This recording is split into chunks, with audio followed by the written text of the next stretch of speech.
Bachar el-Assad, l'un des pires dictateurs du XXIe siècle de la planète, responsable de la mort de dizaines de milliers d'opposants, vient d'abandonner le pouvoir en Syrie et s'est envolé vers Moscou, un peu comme notre paracha de Vaïchlach. L'ange du mal s'est envolé vers le ciel, après avoir combattu toute la nuit notre patriarche Yaakov et l'avoir blessé à la hanche. Pour être précis, la Torah se contente d'évoquer un homme qui s'est attaqué à Yaakov alors qu'il était seul et qui a lutté toute la nuit avec lui. Mais c'est le Talmud qui nous révèle que c'était en réalité l'ange d'Esav, l'ange du mal. Mais durant le combat, dans la pénombre de la nuit, il apparaissait à Yaakov comme un homme. Mais au petit matin, cet homme, cet ange du mal, s'est adressé à Yaakov, qui l'étreignait tel un judoka. Shalcheni, laisse-moi partir, renvoie-moi, car l'aube est venue.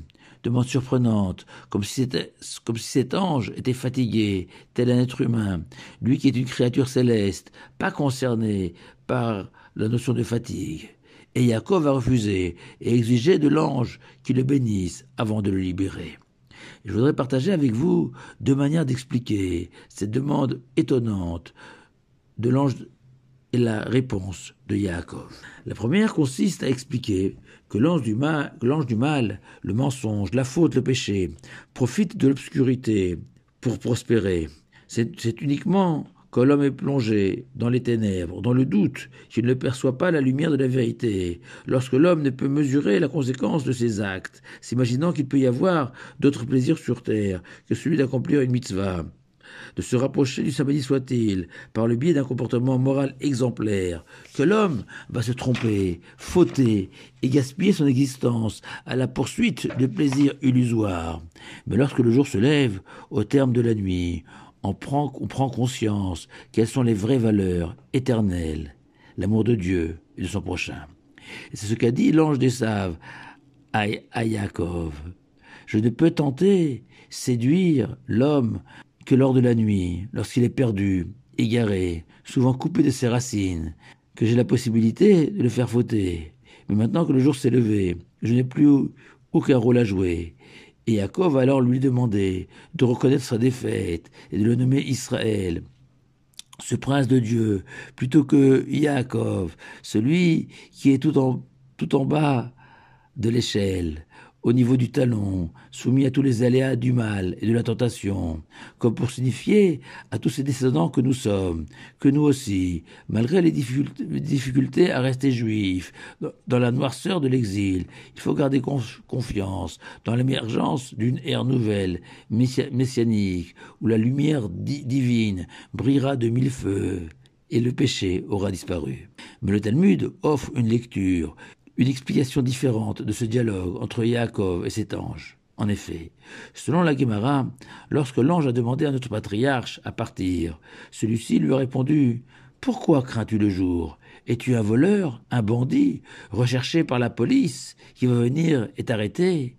Et l'ange va lui répondre « Non, je suis un ange. Et jusqu'à aujourd'hui, jamais mon tour était arrivé de chanter les louanges divines.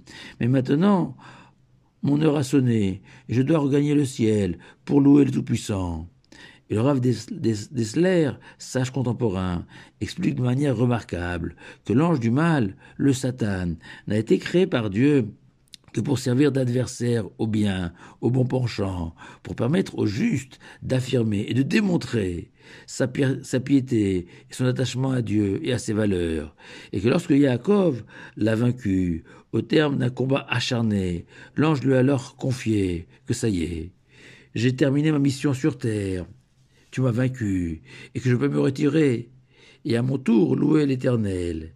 Car a dit l'ange, moi aussi, j'ai joué mon rôle, même s'il est ingrat, mais j'ai accompli ma tâche imposée par l'Éternel, et je peux désormais, moi aussi, chanter ses louanges.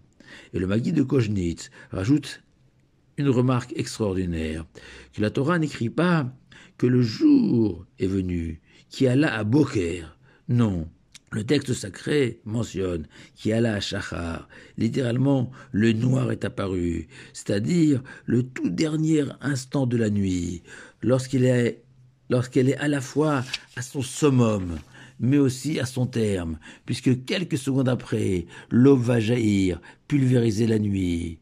comme pour insuffler à l'homme cet espoir, que c'est justement lorsque tout paraît perdu et que la vie paraît la plus noire, que jamais la lumière n'a été aussi proche. Et c'est ce message ultime que l'ange du mal a adressé à Yaakov et à ses descendants. Et c'est ce message d'espoir qu'un jour, Yaakov, le tortueux, le sinueux, deviendra Israël, même si Yaakov a été foulé aux pieds, ridiculisé, torturé, massacré. L'aube se lèvera et Yaakov deviendra Israël. Alors pour être honnête, sans faire de politique fiction, ce que je m'interdis de par mon statut militaire et de par la prudence que la vie m'a apprise, je suis incapable de dire si les successeurs de Bachar el-Assad seront pires ou meilleurs que lui. Ce dont je suis sûr, c'est que l'ange du mal a confirmé que nous sommes bien Israël, les princes de Dieu, et que cette bénédiction nous appartient, à nous, d'en être dignes. Shabbat Shalom à vous tous.